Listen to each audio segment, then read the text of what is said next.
mean, I'll move when he comes. Oh, you're here. I'll move more. Fine, that's good. That works. I'm just going to have to jump out of the script. That's all right. Let's see what we do, man.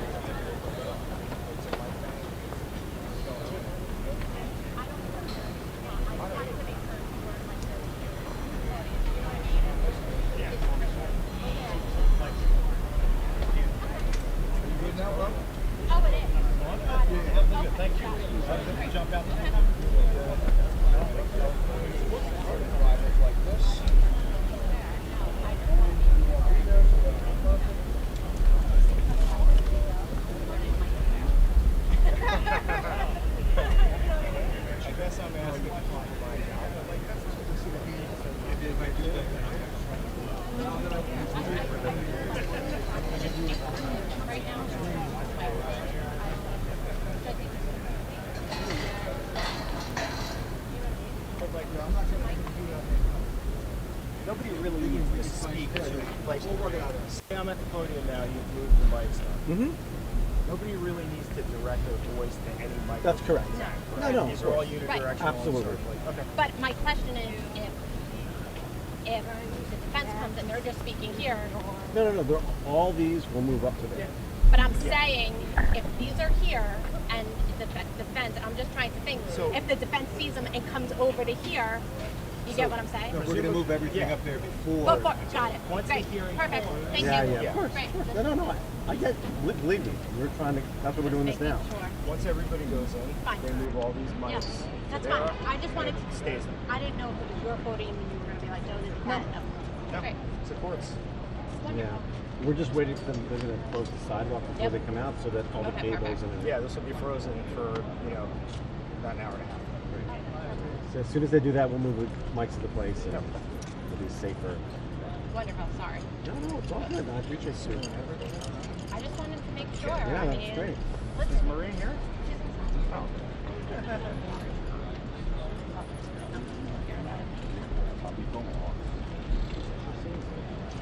Yep.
guys come out and jump in.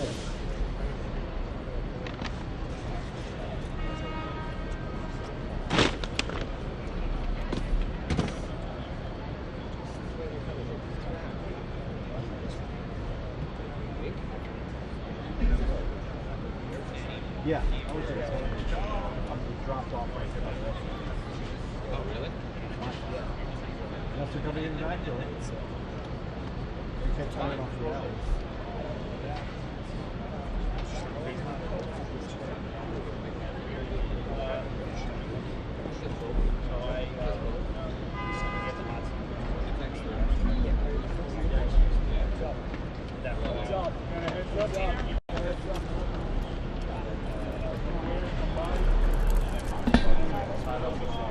False alarm, okay.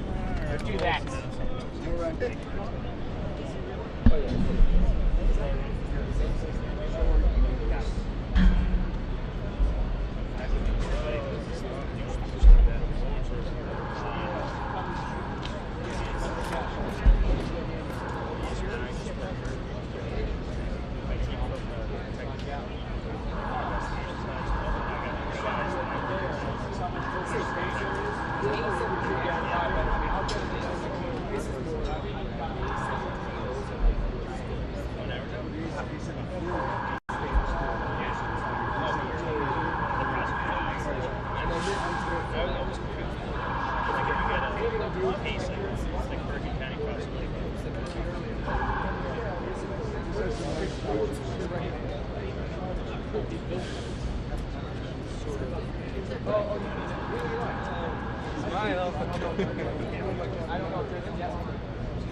Not a lot, but I would.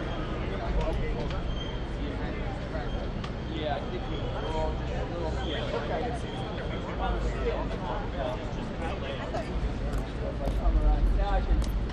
Now I can make it. Make that straight.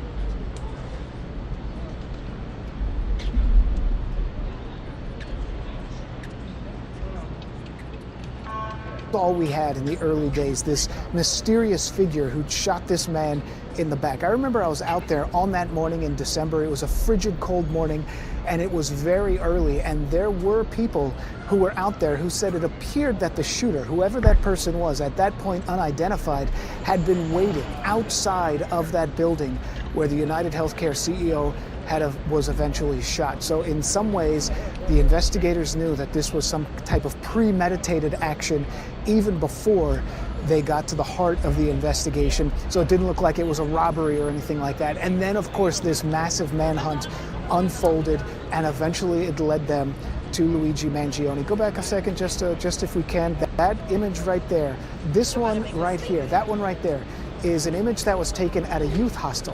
This image right here became a critical piece of this case because it was just in that instant that this person who they believed was responsible pulled their mask down and, in a sense, flirted with a woman who was at the counter of the youth hostel where that person was staying.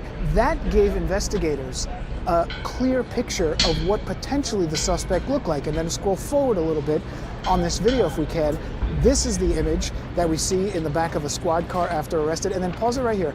This is the image of Luigi Mangione at the McDonald's, or who's supposed to be Luigi Mangione at the McDonald's after they eventually did this search. This is at actually a McDonald's in Pennsylvania. Someone had a suspicious feeling about this individual in the back. They thought maybe not, this could be the person that they were looking for. They started to put some of those things together, and eventually it led them to the man they believe is responsible for the killing of Brian Thompson. Of course, this case became so high profile because of not only the way the shooter carried out this incident, but because of who was killed here. The UnitedHealthcare CEO, Brian Thompson, of course, a major figure in the healthcare industry, and the healthcare industry itself became a major focus of this case because prosecutors allege that Luigi Mangione carried out this shooting because he had a problem and wanted to draw attention to the inequities within the healthcare system. All right, so we want to bring in Peter Frankel, if we can. Peter Frankel, defense attorney, criminal attorney, not associated with this case, right? Okay. So today, we know that there will be this hearing that will happen. The possibility of the guilty plea will be given. What are your expectations with what's going to happen this morning? So my expectation is based not only on the emergency nature of the request, both by the government and the defense for this hearing, coupled with the fact that there's a state trial which is scheduled in a few weeks, right, that there will in fact be a plea. There really would be no other reason to have this hearing, although I should also say that while it's an emergency in the sense that it was done very quickly, I think this move that is attributed to the defense was probably contemplated a long time ago, because part of the reason for it is to try to trigger a double jeopardy claim, which would at very least postpone the state trial, if not completely bar it. And so that's the key focus there, the double jeopardy, because even though there are different charges in federal court, which are the stalking charges, which theoretically could still land you a life sentence, stalking that results in death, that's different than the murder charges specifically that he's facing in state court. All of it, though, related to the same crime. And so in that sense, if you plead guilty to one, then New York has these strict double jeopardy laws, which you could argue, and the defense is expected to argue, would say this state case has to go away. Well, yeah, that's exactly right. The issue here is it's not an exact fit.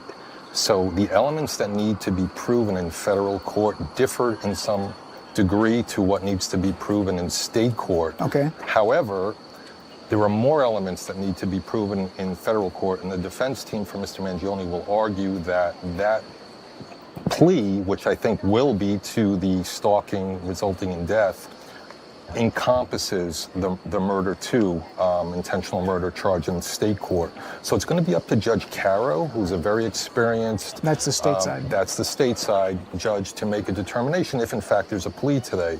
But I think based on precedent, it's likely that the state prosecution will be barred. And so here we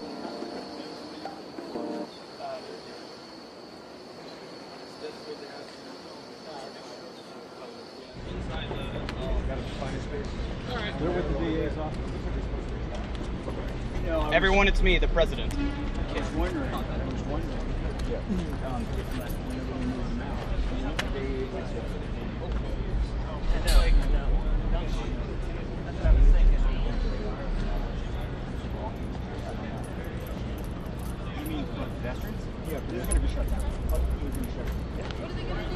I was hoping that would be the case. Yeah. I was gonna get we can lay these cables across the right. I was like, oh, okay. All good. This whole area is gonna be frozen. For now. That's all. That's all. Thank you.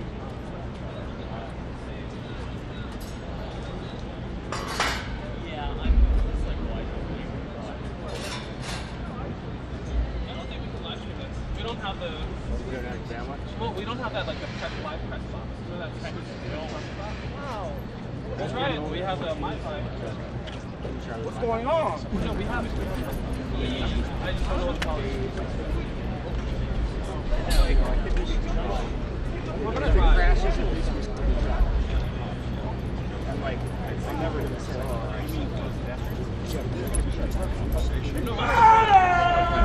I was hoping that would be the case. Yeah, I was gonna get we can lay these cables across the road. I was like, oh, okay. All good. This whole area is gonna be frozen. That's all. Thank you. You got it. Yeah, just in case.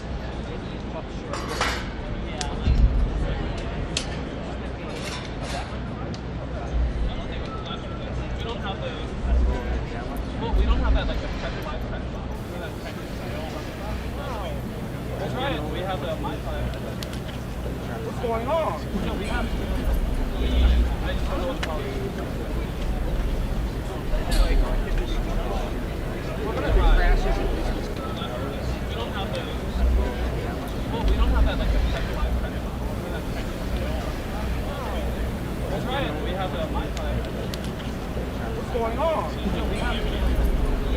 I just don't know what the policy is.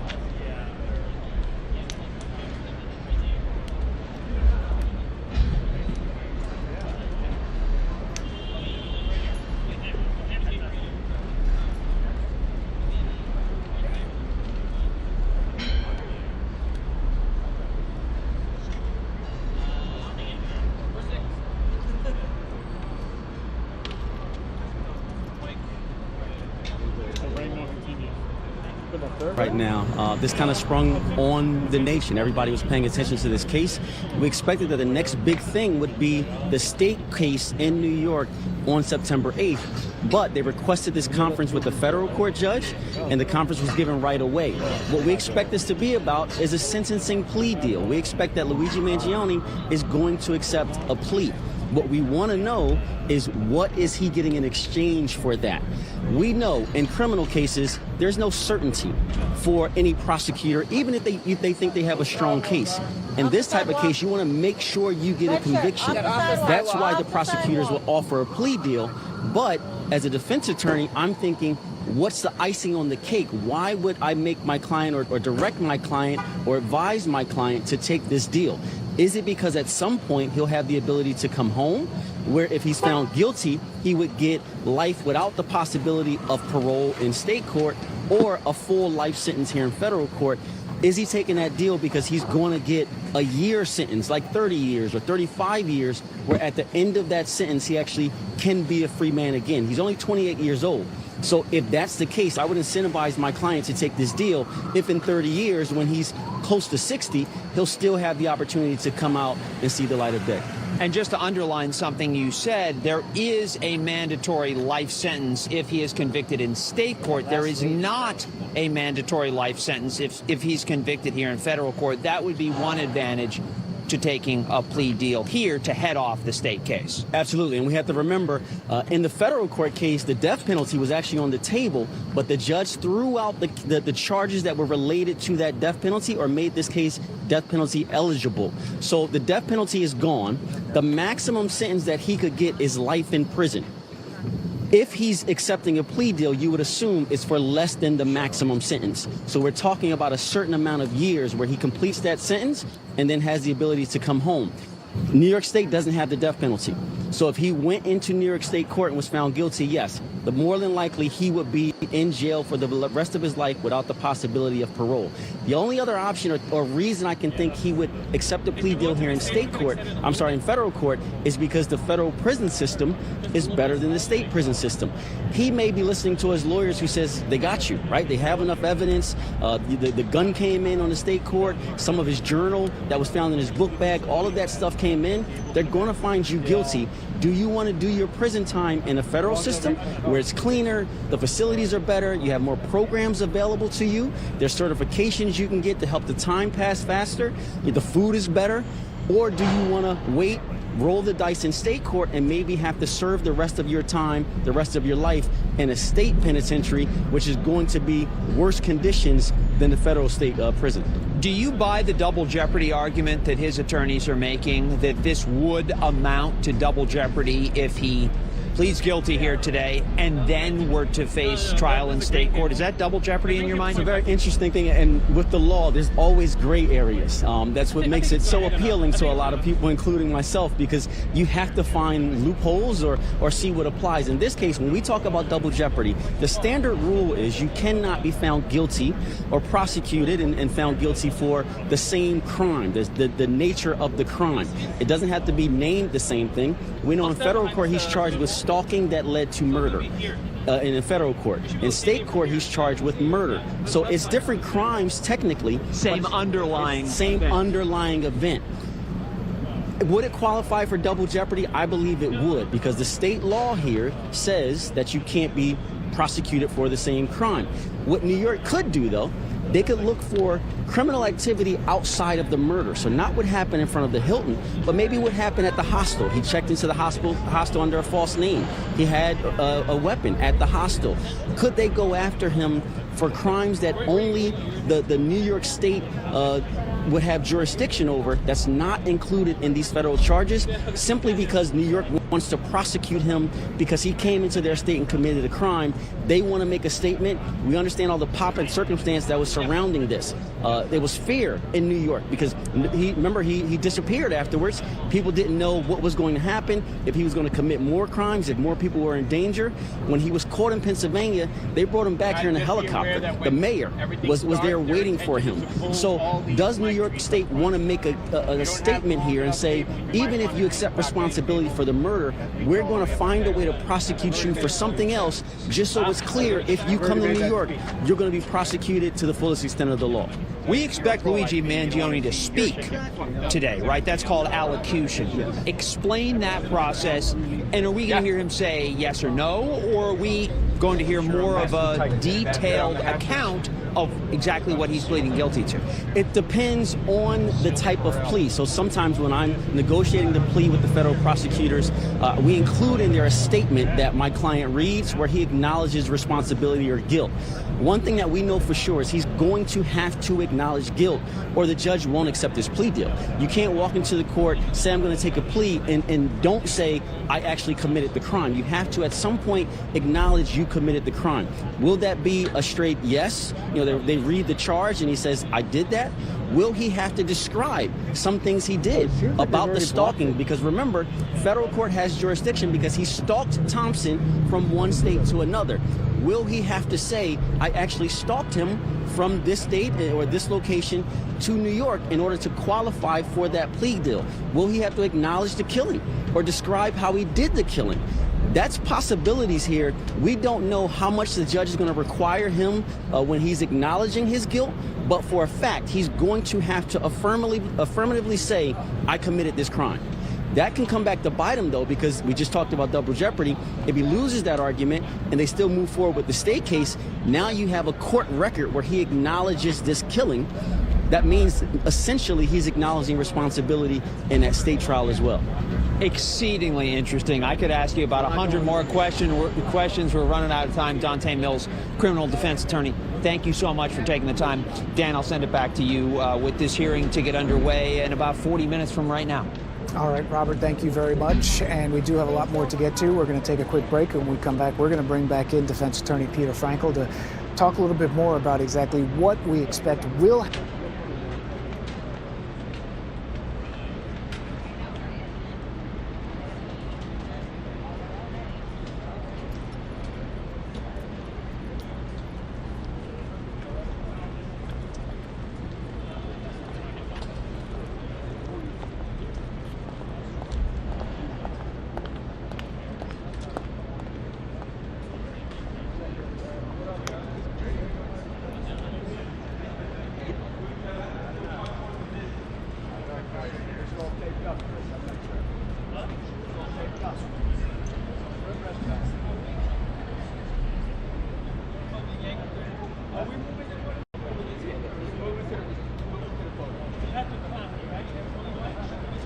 Yeah, but they're gonna freeze. They're gonna move all the mics out there.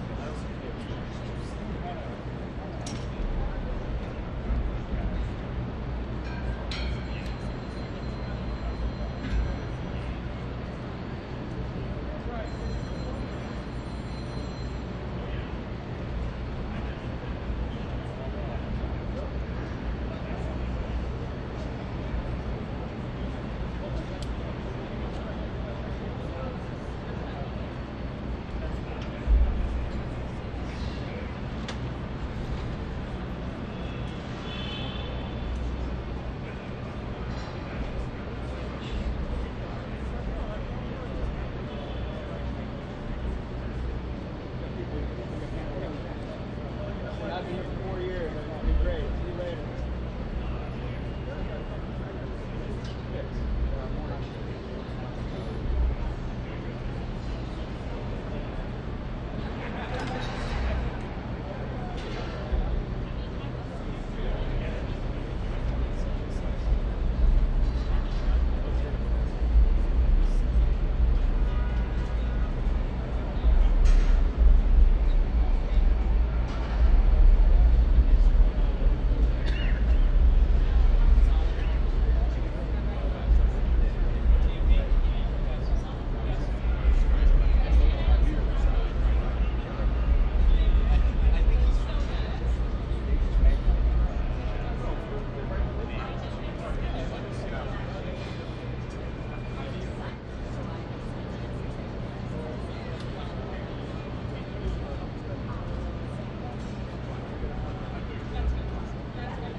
Just locking it down.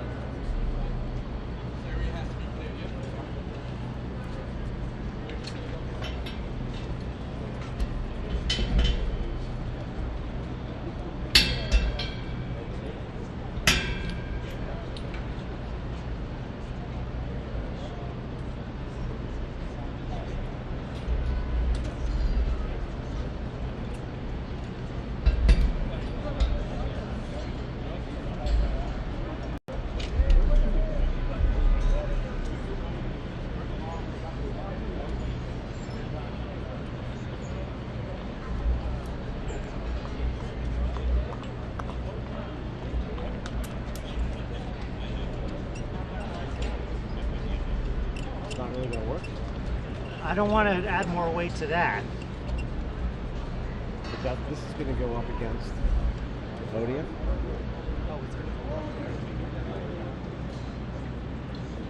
How much cable you got? That's it?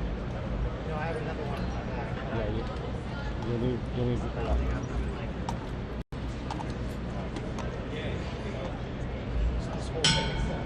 Correct. When they block off the sidewalk. Correct. Where are you? How far back? Do you have another? Off the sidewalk. Back up. Ooh.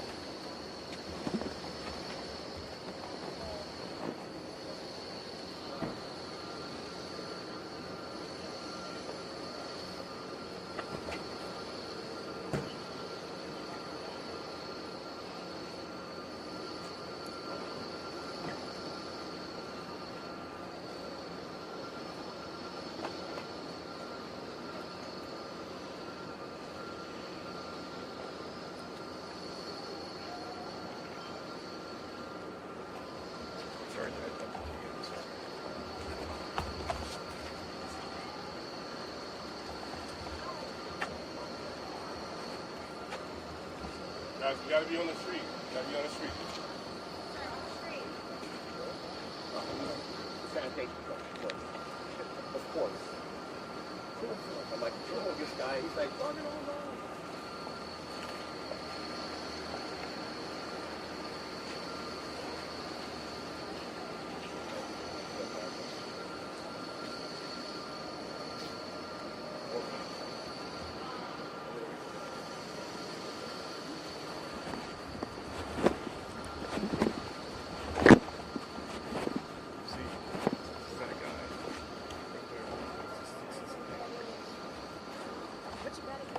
Which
What's that? Oh, no, I think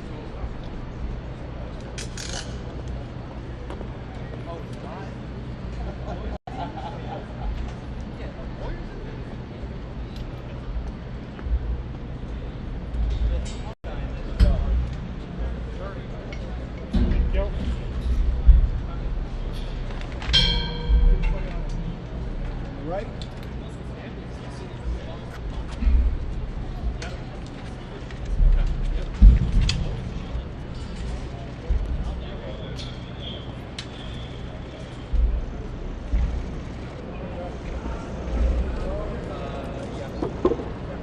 Bryce, you gotta clear this. Okay, step aside. Okay. How you guys doing? Morning. Morning. Morning. All right. You guys doing all right? Morning.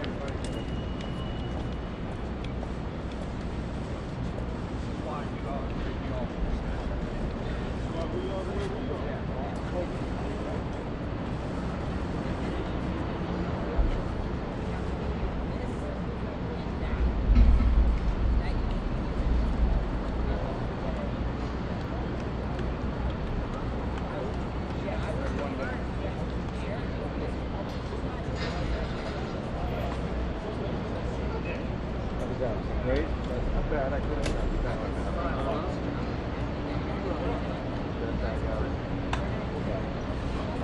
This one?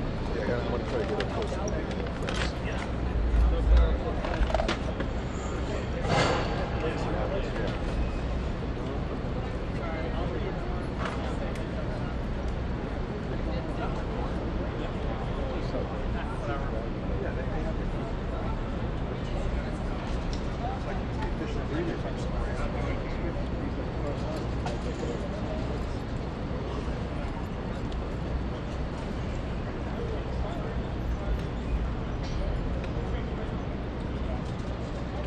Hey, Roger. This is.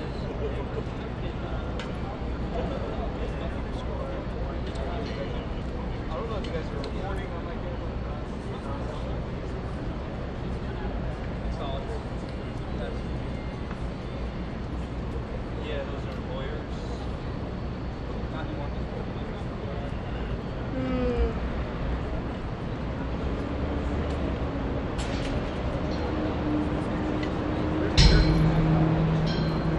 Okay.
the reasons we had him on was that, or one of the things that happened when we had him on, he had an internal poll that showed the race essentially neck and neck. And it's like, okay, that's an internal poll. Who knows exactly how that's skewed? But certainly it had given him a little bit of a personal boost. Then, this week, we got another poll that showed that Kathy Hochul, the governor of New York, the Democrat, has a 10-point advantage. However, that 10-point advantage is about half of what it was previously. So you could make the argument that some significant ground was made up. I mean, what are you hearing just from the politics of this, of what's at stake right now? Right now. Okay, so what we know, obviously.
say actually more is better than less.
Well, he's due to come out. Sorry, I'm interrupting. Hi, everyone. I'm the one person. He's due to come out of this truck any time now, and the sort of heavy breathing noise you can hear in the background is not me, just to be clear. But we're waiting on him bringing Mangione out of the white prison van here. Just to be clear, this plea here is going to be to try and plead to the state charges of stalking rather than any federal charges, but it means he's going to try and use double jeopardy to get out of some of the federal charges or something here. It seems to be quite complex, but until the lawyers come out after the plea hearing and tell us what happened, then we'll know what's actually went on in there. But none of that can happen until they get him out of the van and get him in there.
That's a good shot of the van there, prison bus.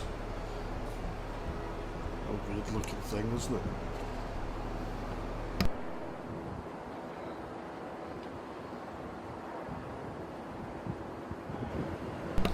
That's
Yeah, mine's like a fluctuating one. Like most people, so like I'm new, but it's my second week.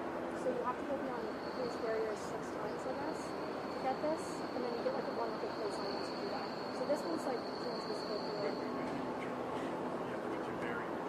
I don't know. So like if you're a reporter, sorry, they are.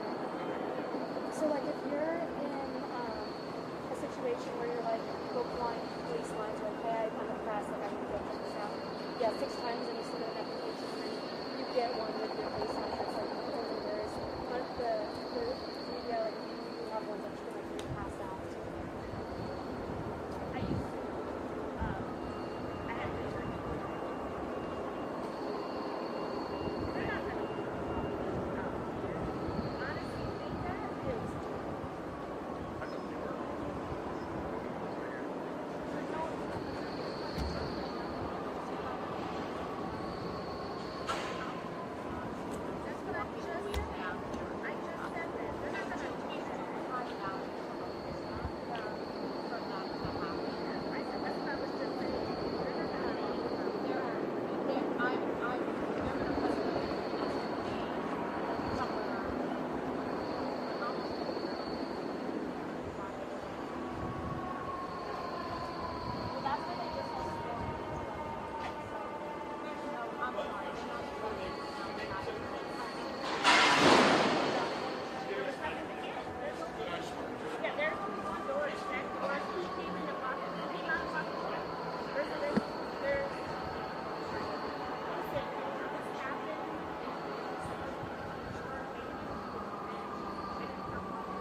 Just came back here earlier. He said he was buying the backpack I have.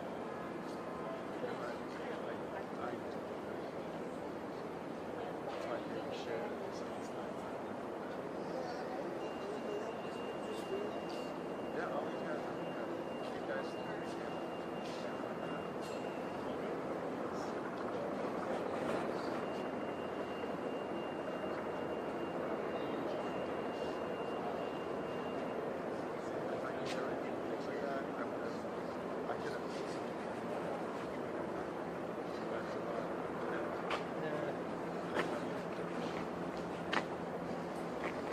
Some of those guys seem like.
You should have to supply a battery.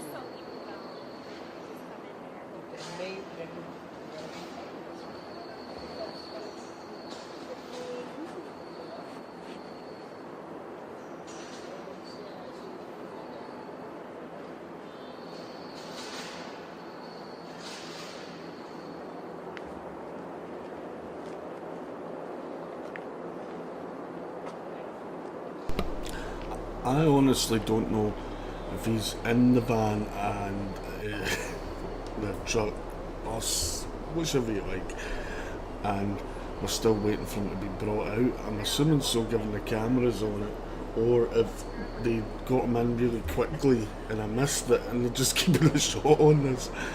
I don't know, but no, I'm assuming he must still be in there.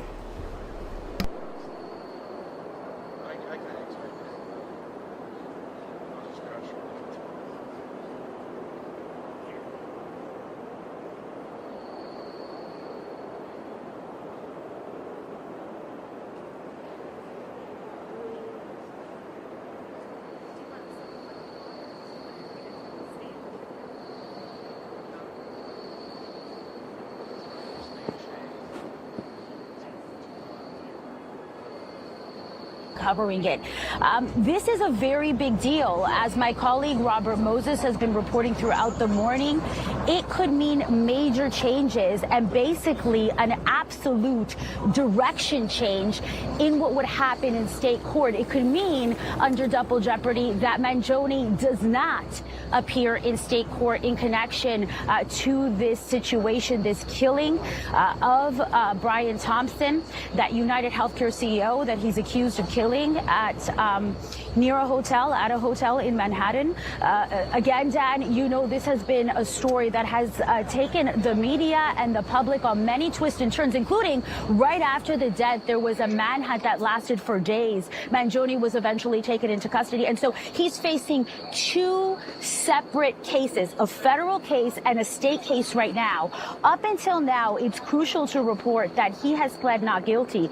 If he enters a guilty plea today, as is expected here in federal court, then this could change a lot of things. It could change the trajectory of his future. We've been talking to several legal experts. So why could this happen? Well, what we've heard them say, and I'm attributing this to the legal experts that we've talked to, is that what it could mean is a change in the consequences. So under that state case, in terms of what he's facing in connection to Thompson's death, he would do life behind bars. Now, in the federal case, it's up to the discretion, essentially, of the judge in terms of the consequences. So that could be a reason for the change of plea. But this is all, again, right now, unknown. We are reporting what we're hearing. We are reporting the information that we have so far. We do have Antoine Lewis inside the courtroom. What happens inside the courtroom with that hearing scheduled kind of hastily, both sides in terms of Mangione's attorneys and in terms of the federal prosecutors, they wanted this to happen. So again, we are expecting that he will essentially change his plea from not guilty to guilty, Dan. And there is, again, a lot of public interest, a lot of people who have come just to see. I see cell phones out, people taking photos, all eyes on federal court here in Lower Manhattan, Dan. Stephanie Bertini, thank you very much for your reporting and so many of the points you made.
Good, how about yourself?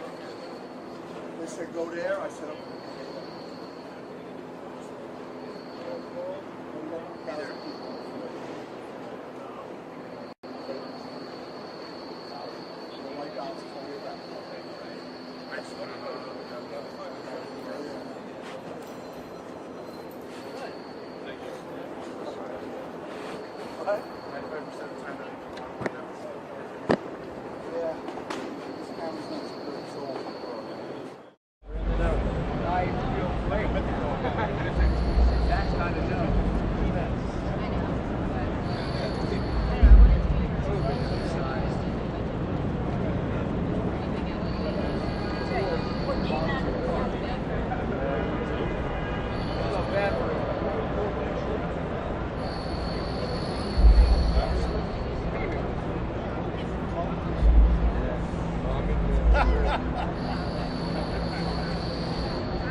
I assume there's probably a spot there.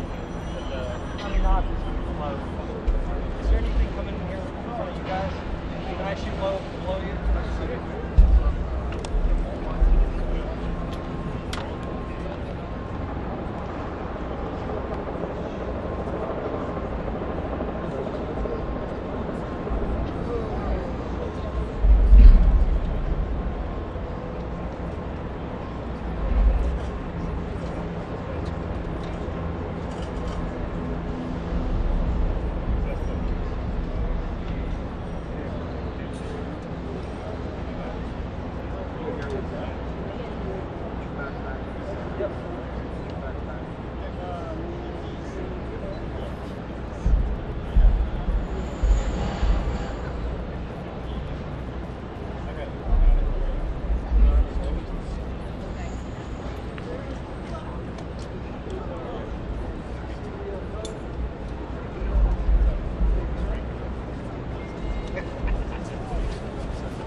He's already pled guilty.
but I need to see your full face. Can you please just take your mask down for me? And in that moment, he took down the mask. It is the only picture of him anywhere related to this case where he's not wearing the mask. And he's smiling there because he's flirting with her. That's what authorities say happened at that point. So at this moment, the NYPD had this masked assassin in this high-profile case. Right. They're searching for a suspect, and then they get that photo. So now they have something to work with. And the public has something to see, to put a face with this incredible surveillance video. And then where do we go? Well, the murder happens 6:45 in the morning on December 4th, and that's in Midtown. Comes up, we've got that famous surveillance, or infamous surveillance video. Shows coming up behind him, he's got a silencer on the gun and shoots him a couple of times in the back and kills UnitedHealthcare CEO Brian Thompson. After that, he is seen on various surveillance pictures and videos. He hops on an e-bike, he heads up to Central Park, so he heads north, and then he ends up at a Port Authority location up by the George Washington Bridge, gets on a bus, and he goes to Pennsylvania. He goes to Philadelphia, he goes to Pittsburgh, but where he ends up eventually is in Altoona, Pennsylvania. Altoona, Pennsylvania. Now, Okay. I'm very familiar with Altoona, Pennsylvania, because it's less than an hour from where Penn State is, State College. State College is dead center in central Pennsylvania. Right. A lot of people around here, yeah. And I've been to Altoona multiple times. So that's where he ends up. And as a result... Can we pause it here? Stop it here? Okay. As a result, as a result of all of these surveillance pictures, he ends up in a McDonald's in Altoona, Pennsylvania. And that is on December 9th. And this is after a nationwide manhunt. So the shooting's on the 4th, right? And the manhunt lasts for 5 days, and they track him on the 9th. That's right. They pinpoint him on the 9th. So he's in this McDonald's in Altoona, Pennsylvania. And a lot of the older folks, you know, they go to the McDonald's and they meet like in the morning. Mid-afternoon coffee. Yeah, Right. you know, or even in the morning. Morning coffee. And they stop there and they chit-chat about what's going on. Somebody in that group recognizes him, goes to a McDonald's employee and says, I think that's the guy that they're looking for in the murder of that man in New York. I didn't realize, I forgot that that's how it happened. Yeah. Wow.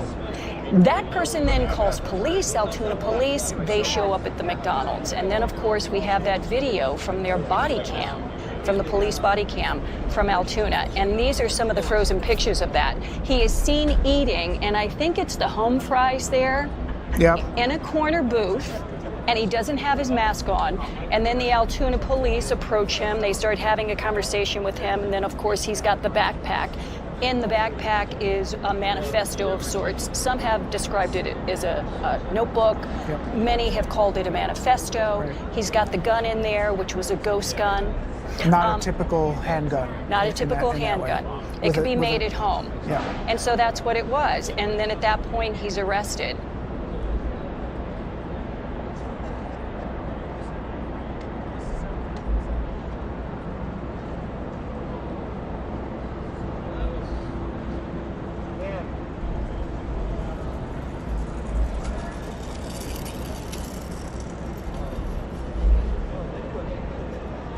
And then you see him being taken into Pennsylvania. And at that moment, in that shot, because I can't remember what it was, but it was a very defiant sort of moment that I don't think a lot of people were expecting. No, a lot of people were not expecting that. You would expect him to be more like this.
Okay, thank you.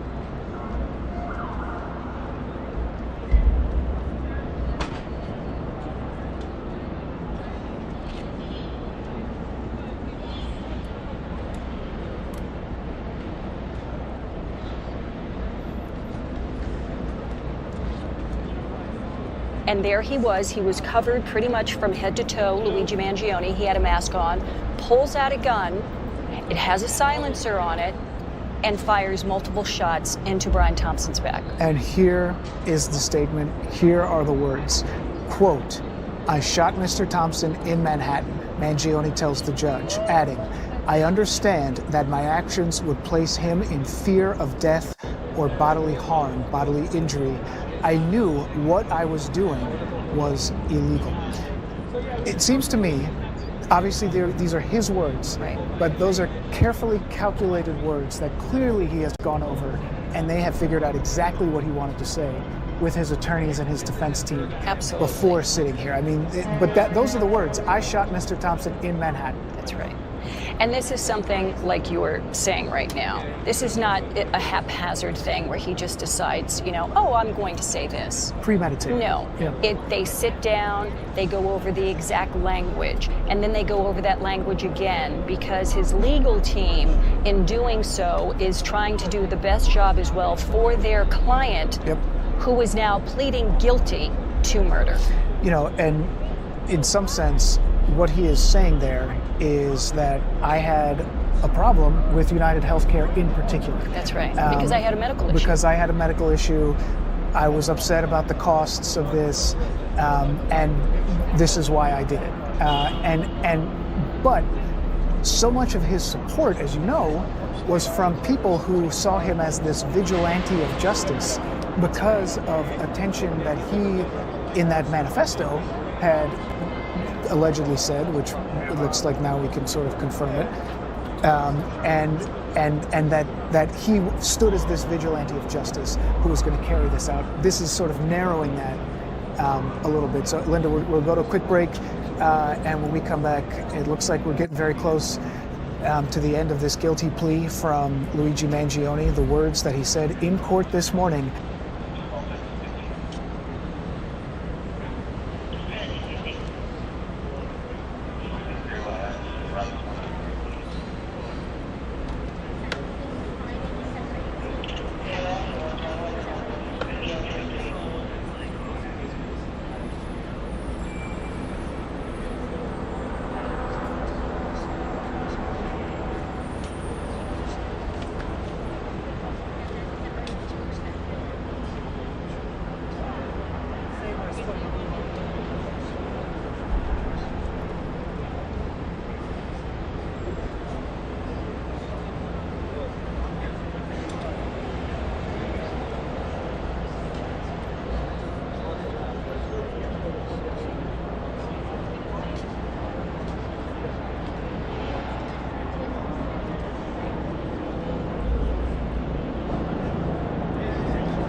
try to get that.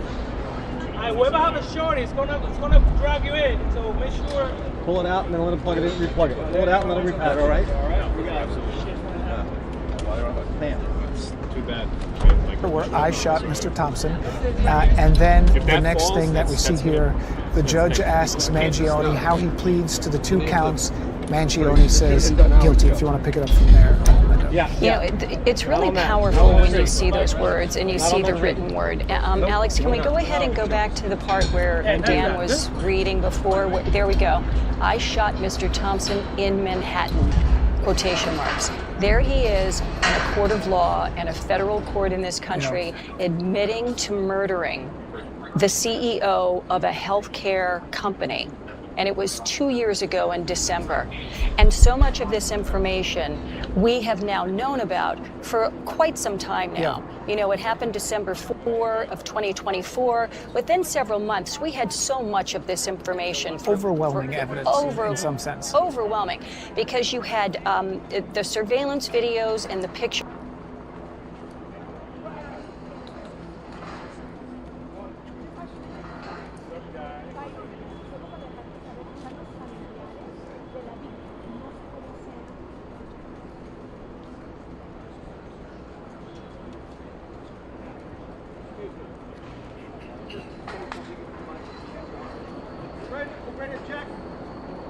Testing, 1, 2, radio check.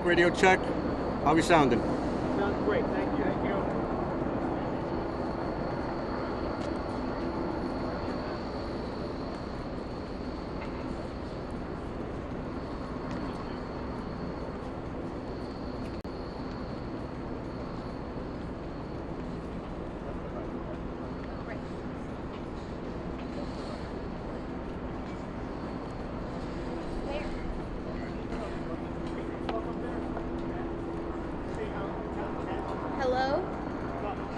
Hello?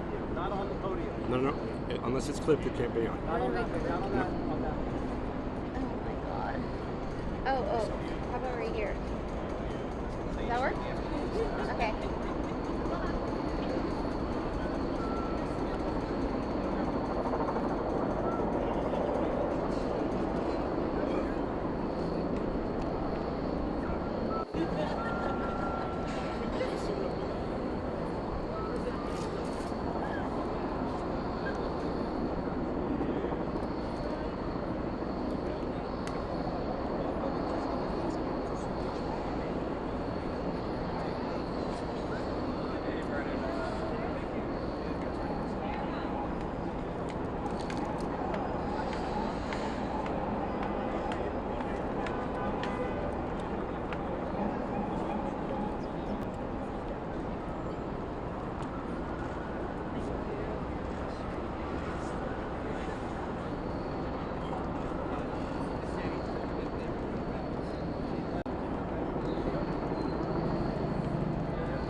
Okay, I don't know how this is going to, it's not like, It has to be clipped somewhere.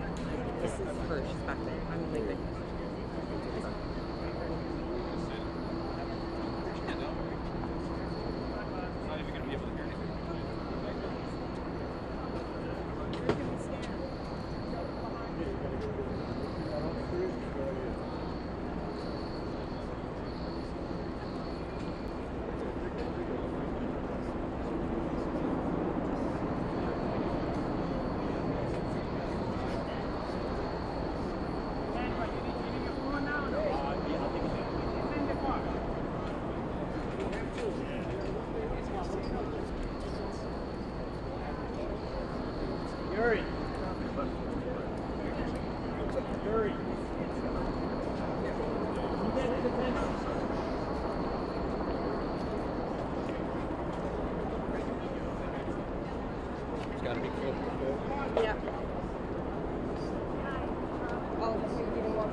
Yeah, they Here. can't be on the podium. Okay. Yeah. All the damage to the microphone. Yeah.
And I saw her walking, and I'm like, wait a second, I think that's the police commissioner. And I saw her back going into the building, and apparently that is her because she's going to be a part of that press conference that they're going to be having shortly. But yes, you know, Alvin Bragg's office, the DA's office, they worked incredibly hard on this, along with the NYPD, because it was because of NYPD detectives and them scouring hours and hours and hours of surveillance video. I mean, it could be hundreds of hours of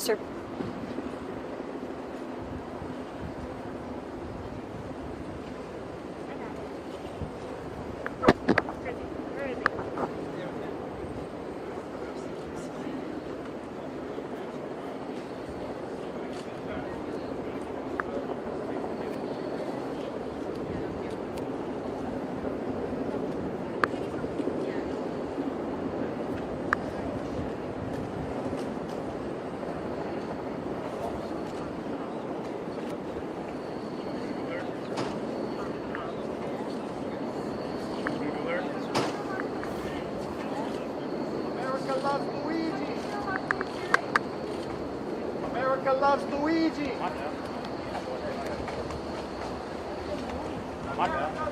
ahead. America loves Luigi. America loves Luigi. America loves Just let her. How many fun about what they're saying?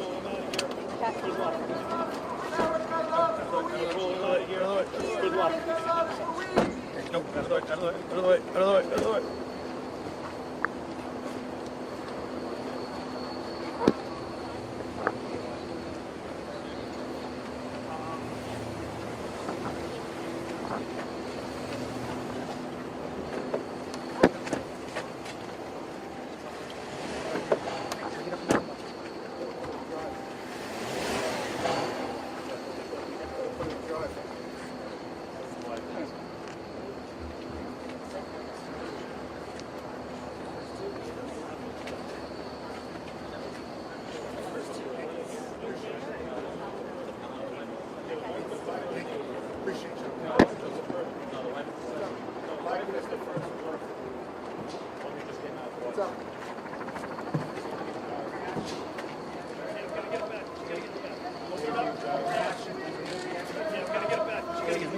Open it up. Open that up. Excuse me. All right, then just stay there. I'll take her around. All right, then just stay there. I'll take her around.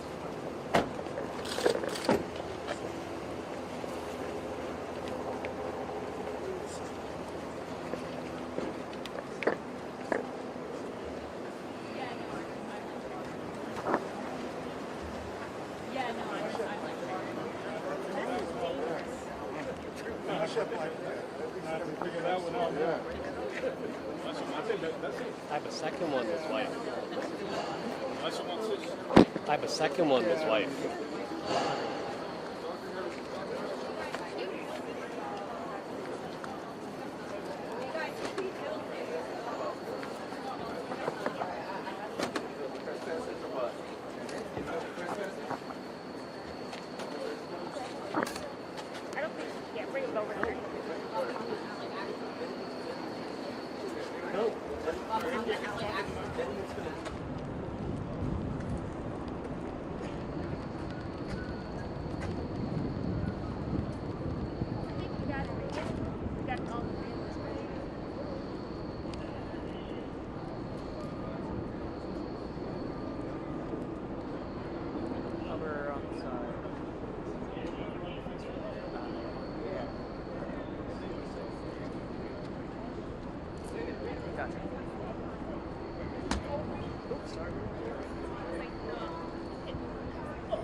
She seems to have her own personal gripe that's nothing to do with Mangione, something she's been prosecuted for, she's going on about, but we can't hear you. Run over to those microphones and say something. She's not got a clue.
Good afternoon, everyone. My name is Karen Friedman Agnifilo.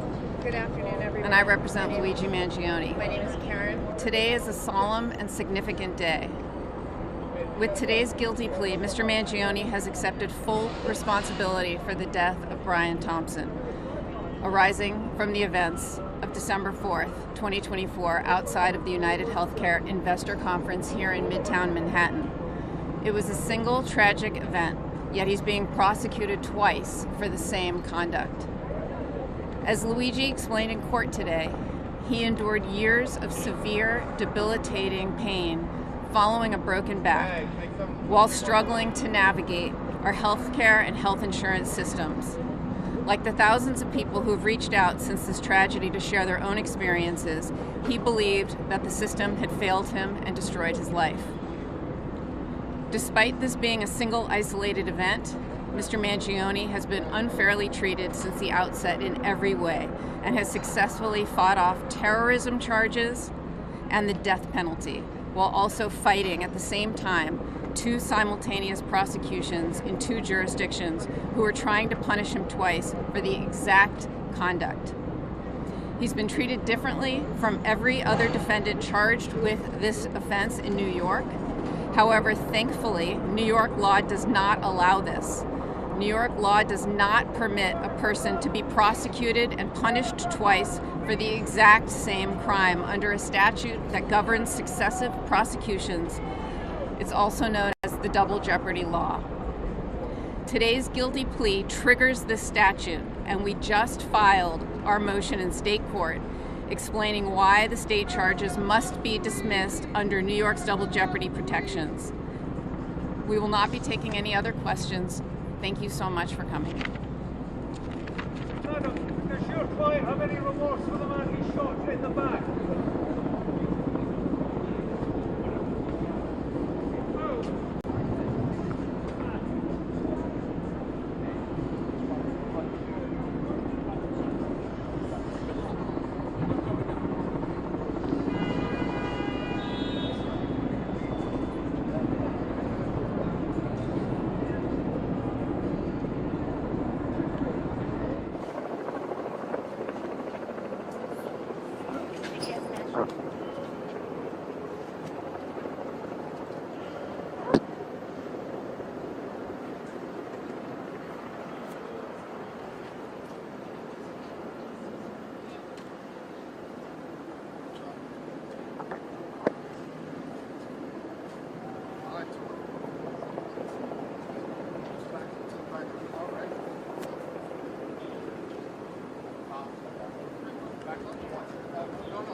Reaction.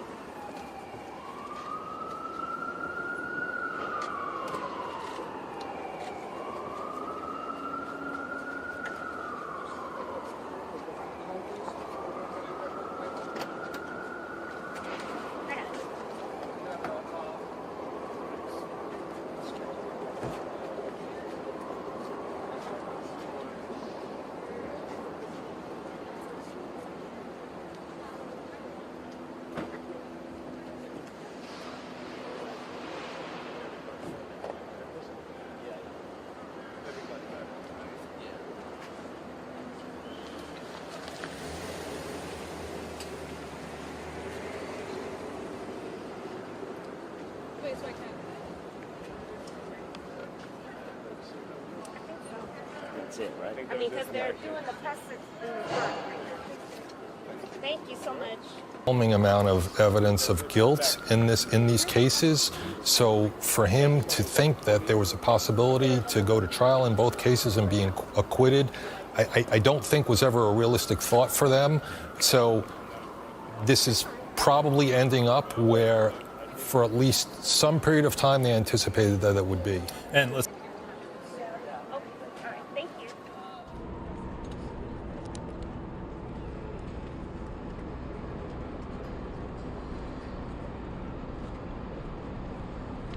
Good afternoon.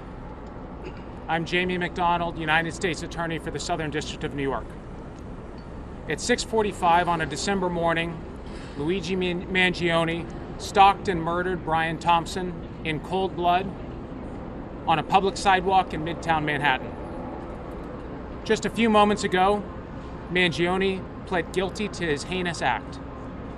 This was not a spontaneous act of violence. It was deliberate, calculated, and premeditated. In the days leading up to the murder, the defendant very carefully prepared for the attack.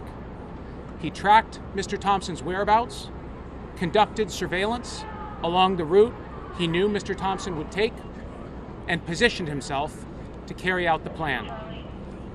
Then, on a sidewalk on West 54th Street, the defendant murdered Mr. Thompson, shooting him from behind with a 9mm handgun equipped with a silencer. He shot Thompson twice at close range. The second shot came as Mr. Thompson turned and faced the defendant. The defendant did this as everyday New Yorkers walked nearby, and while the rest of the city woke up to start their day. Mangione then ran away, leaving Mr. Thompson to die. The defendant committed this murder in an attempt to draw public attention to his dislike of certain businesses. But we live in a civilized society governed by the rule of law. We debate, we disagree, we protest. We do not commit murder. No grievance, political belief, or ideological cause can ever justify murder. There can be no celebrity in assassination. Any person who celebrates, encourages, or excuses actions like these is fundamentally wrong. Mangione attempted to send a public message through violence, but the message that emerges today is very different. Violence is not a legitimate instrument to promote any political or social message. And those who resort to violence in an effort to advance their beliefs will be prosecuted, convicted, and put in jail.